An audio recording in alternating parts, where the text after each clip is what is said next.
Crime Intelligence Head Lieutenant General Dumisani Khumalo has told the Madlanga Commission that alleged crime boss Vusimuzi Matlala was furious about the continued investigation into the controversial Tembisa Hospital tender scandal.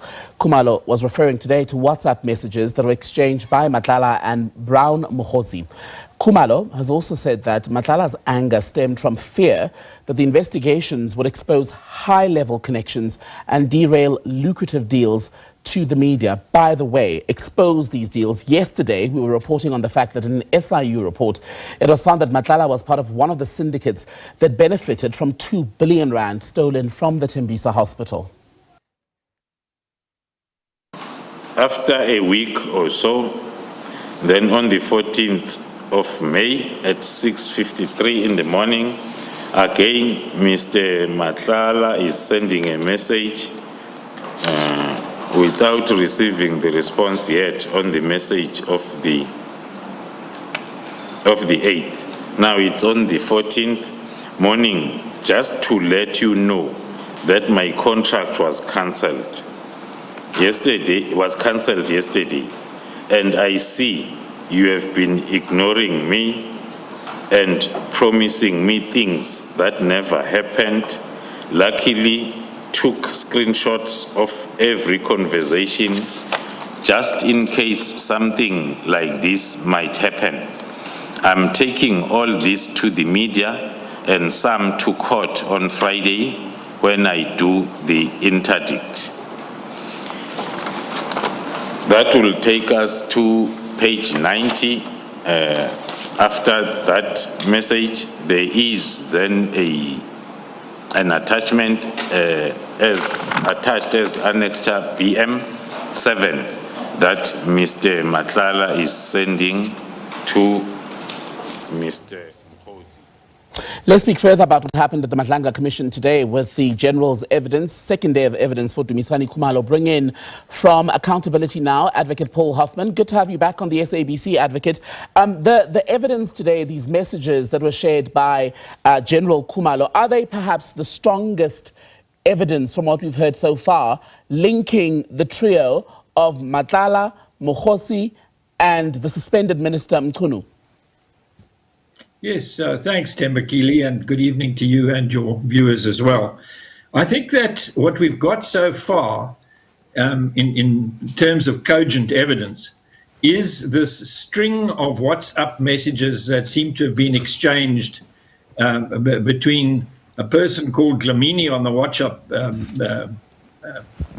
message, but who's actually Matlala, and Mogotsi. So those messages give an indication that the players are knee-deep in tenderpreneurism. They are part of the 2 billion that has been looted out of Tembisa Hospital, and that they enjoy between them a sense of impunity that is exceedingly worrying. It means that the rule of law has broken down if they think they can behave as they do and get away with it.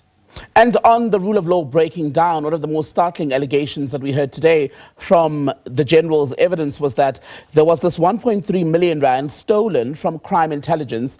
That was apparently all staged and then leaked to the media as a robbery.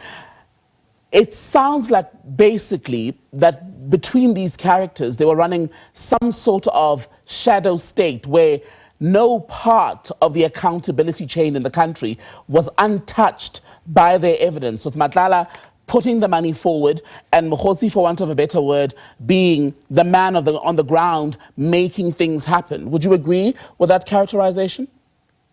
Yes, I think that what is really startling, their involvement in the Tembisa Hospital aspect of the capture of the state or of the tenderpreneurism, seems to have been conducted with a sense of complete impunity. They do not, like most looters, take the proceeds of the looting and put it offshore, where it's difficult for the authorities to track it down and rake it back.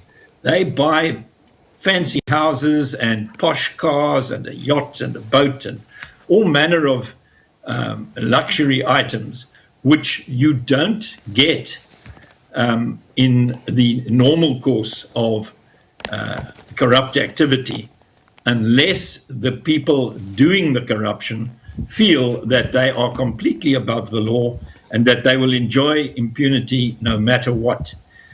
Illustrated by what Advocate Andy Motibi said at his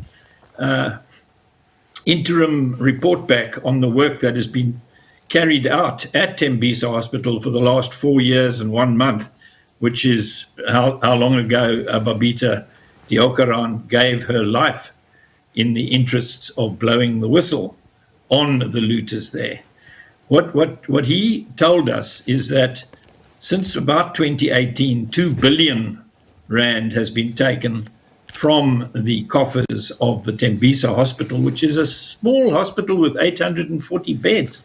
And that 2 billion, which is a lot of noughts on the left of the decimal point, has simply been frittered away on luxury items and fancy properties. Now, in his interim report, Motibi says that he is now going to take steps to seize, freeze, and seek forfeiture of these assets.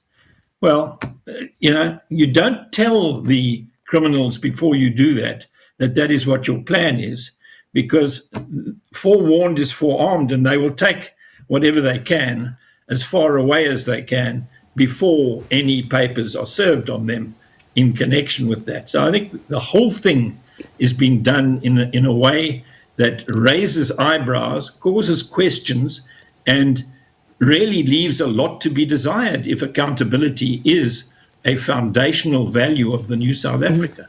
And one of the other things I wanted to ask you then was about this chain, a link that first emerged from the evidence from General Khumalo yesterday regarding how these illicit money flows, if I can phrase it in that way, ultimately were to the benefit of, allegedly, Senzo Mchunu and others in the ANC. One of the things that were detailed today is a trip in January taken by Mogotsi and some what's described as ANC cadres to the tune of 150,000 rand funded by Cat Matlala.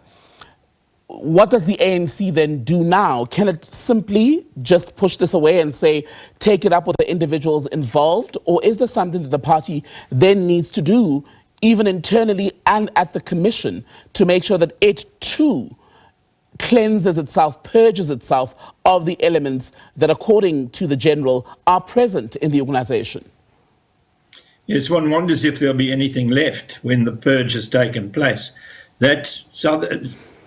A person like the Chancellor of the University of the Free State has described the ANC as a criminal enterprise in a speech that he gave in the United States recently. And if that is the case, then it's tainted across the board. Thabo Mbeki had his crooked arms deals. Jacob Zuma had state capture. Cyril Ramaphosa has his stuffed disappeared couch at Pala.